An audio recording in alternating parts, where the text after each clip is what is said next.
Résidence d'autrefois. Maison Watts. Une maison toute de rire d'enfants.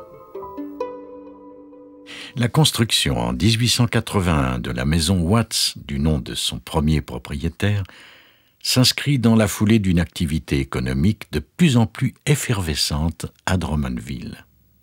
D'autres demeures bourgeoises signeront de leur belle présence le paysage architectural de la ville. La résidence pittoresque à riche ornementation menuisée de Joseph Treflet-Caillat se dresse sur son promontoire dès 1878. Le très bel ensemble maison et écurie d'inspiration victorienne de William Mitchell, reconstruit en 1894, vient à son tour rendre hommage à ce mélange des genres si habituel en cette fin de XIXe siècle. Toutes ces maisons ont de beaux aménagements paysagers et leurs propriétaires se font un honneur de donner à leur environnement les caractéristiques des jardins à la française ou à l'anglaise.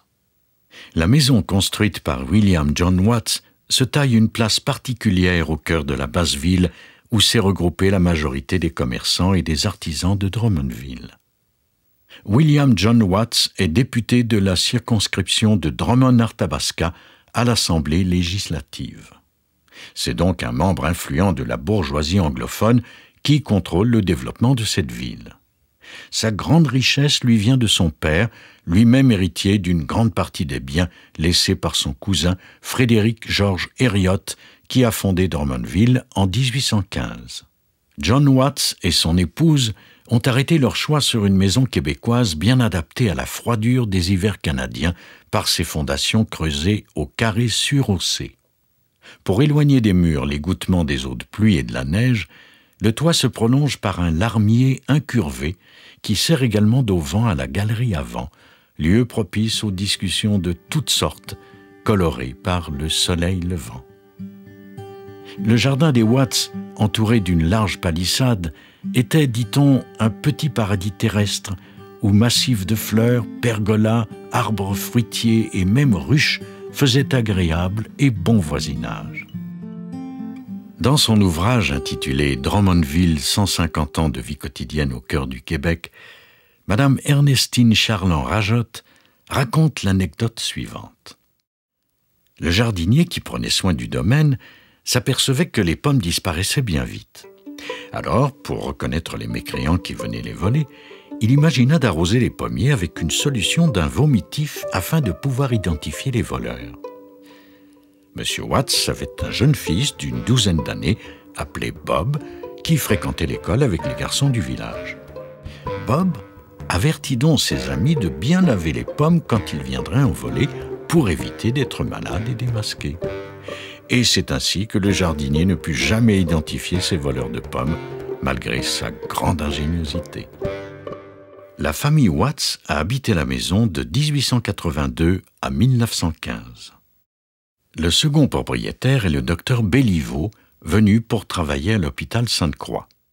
Il habite la maison de 1917 à 1922. Outre la médecine générale, le docteur Béliveau pratique la chirurgie et l'anesthésie. 4 enfants sur un total de 14 naîtront durant les 5 années où la famille habite la maison de la rue Hériot, qui compte 5 chambres à l'étage et la chambre des parents au rez-de-chaussée. Le docteur Béliveau se fait sucrier à l'occasion. Dans la grande cuisine familiale longeant la rue Loring, il construit des bacs de bois qu'il remplit de neige et y dépose pour le plaisir de tous la tire d'érable apportée de la Beauce par son épouse. La famille Béliveau quitte la maison en 1922, puis c'est au tour de la famille d'Arthur Pinard à s'installer en ces lieux de 1922 à 1977, soit pendant 55 ans. C'est la raison pour laquelle certains appellent cette résidence la maison Pinard. Madame Pinard donne naissance à 9 enfants après son arrivée dans cette maison. Arthur Pinard, son époux, obtient son premier emploi de Géo Montplaisir, propriétaire du garage Montplaisir. À partir de 1930, Arthur et son frère Ernest Pinard se tournent vers la vente de véhicules. Cette maison a attiré les enfants pour le bon goût de ses pommes. Cette maison a été habitée par un médecin près des enfants, de la tire d'érable et sucrier à 16 heures. Cette maison a vu naître beaucoup d'enfants et leurs rires chaleureux ont probablement longuement habité ces lieux. Cette maison est devenue boulangerie et maison de pâtissier. C'est peut-être une autre façon d'appeler les enfants à la fête.